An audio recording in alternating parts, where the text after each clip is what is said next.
దాంట్లో నువ్వు బలంగా ప్రభుత్వం తరపున వాదించి దాన్ని రిజెక్ట్ చేయమని అడగచ్చు. ఆ తర్వాత అరెస్ట్ చేస్తే జెన్యూన్గా ఉండేది.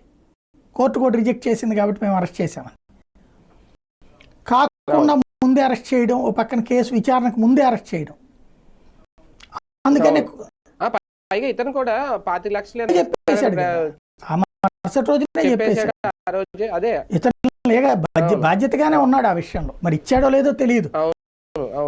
అల్లు అర్జున్ చేసిన తప్ప వల్ల ఒకటే, వెళ్ళి పరామర్శించి ఉండాల్సింది ఫ్యామిలీ. ఏది హాస్పిటల్లో ఉన్న బిడ్డను పరామర్శించడం అది చేస్తే, ఇప్పుడు ఇతని వీరాభిమాని ఆ కొడుకేనట.